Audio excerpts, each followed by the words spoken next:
Hello guys, இன்றைக்கி என்ன வீடியோவில் பார்க்க போகிறோம் அப்படின்னு பார்த்தீங்கன்னா ஹேர் க்ரோத் ஆயில் தான். அதை பற்றி சீக்ரெட்டான ஆயில் தான் பார்க்க போகிறோம். இந்த மாதிரி இருந்த என் பொண்ணோட ஹேர் வந்து இந்த அளவுக்கு லாங்காக அடர்த்தியாக எப்படி இன்க்ரீஸ் பண்ண அப்படின்னு பார்த்தீங்கன்னா இந்த ஆயில் வச்சு தான். அதுக்கு வந்து நம்ம கடாயை வச்சுட்டு நல்லா சுத்தமான தேங்காய் எண்ணெய், நல்லா செக்கில் ஆட்டின தேங்காய் எண்ணெய் 500 ml எடுத்துக்கிறேன். அதுலேயே இப்போ நம்ம சுத்தமான நல்லெண்ணெய் 50 ml எடுத்துக்கிறோம். நல்லா ஹீட்டை லோ ஃப்ளேமில் வச்சுக்கோங்க. இந்த ப்ராசஸ் முடிகிற வரைக்கும் நம்ம லோ ஃப்ளேமில் தான் வச்சு செய்ய போகிறோம்.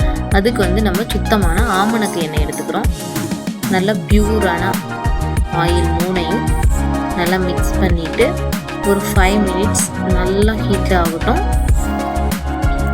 ஸ்லோலியே இருக்கட்டும், ஃப்ளேம் கம்மியாக வச்சுருங்க.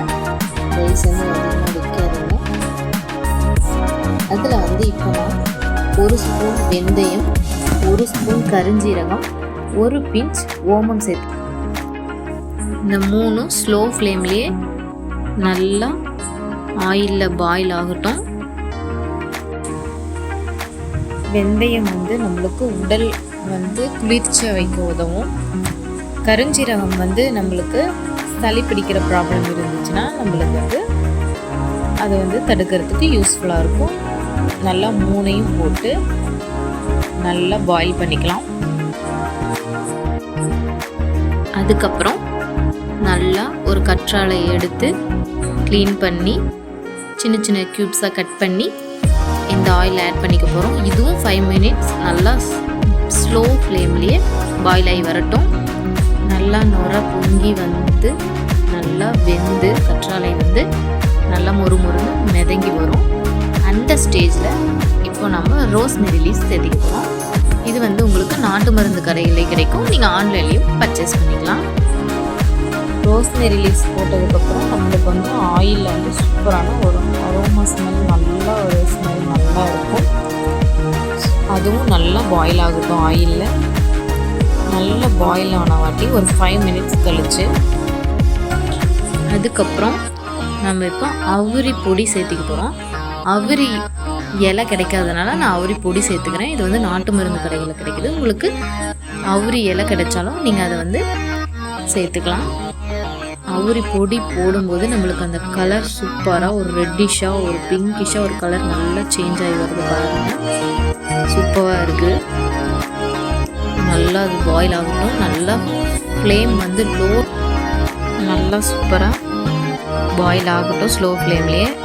நான் வந்து நிறைய தலைகளை அரைச்சி வச்சுருக்கேன். என்னென்ன பார்த்தீங்கன்னா மருதாணி இலை 1 கைப்பிடி, செம்பருத்தி பூ 1 கைப்பிடி, செம்பருத்தி இலை 1 கைப்பிடி, கருவேப்பிலை 1 கைப்பிடி, 2 கொத்து வேப்பிலை, கற்றாழை 1 மடல் எடுத்து நல்லா கழுவிட்டு சின்ன சின்ன க்யூப்ஸாக கட் பண்ணி தலைகளையும் சேர்த்து அரைச்சிக்கிறேன்.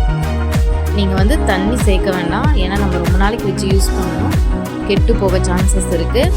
அதனால் நீங்கள் அந்த கற்றாழை ஜெல்லுடைய சேர்த்து அரைச்சிங்கன்னா நம்மளுக்கு இந்த பேஸ்ட் மாதிரி வந்துடும். ரொம்ப நைஸாக அரைக்க வேண்டாம், லைட்டாக குறப்பாக அரைச்சிக்கங்க. அரைச்சி இந்த ஆயிலில் சேர்த்து நம்ம நல்லா பாயில் பண்ணிக்கணும். ஒரு 15 minutes அது எந்த ஒரு டிஸ்டர்பன்ஸும் இல்லாமல் அப்படியே சிம்லேயே பாயில் ஆகும். நல்லா ஒரு 15 minutes கழித்து பார்க்கும்போது நல்லா நம்ம போட்டிருக்க தலைகள்லாம் வெந்து நல்லா மிதங்கி வரும்.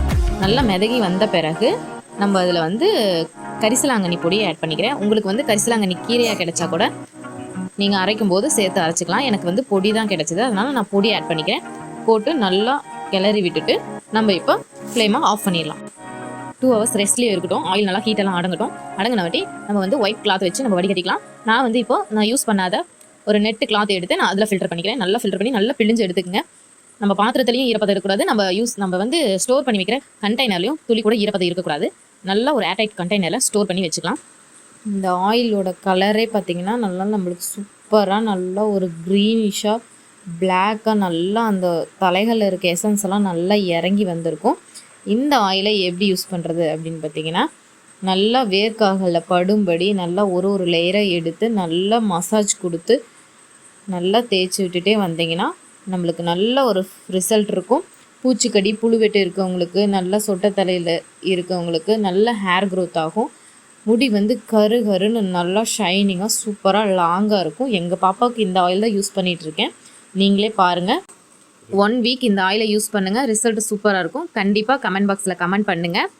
தேங்க்யூ ஃபார் வாட்சிங் அண்ட் அனதர் வீடியோவில் சந்திக்கலாம். Stay tune. Bye bye.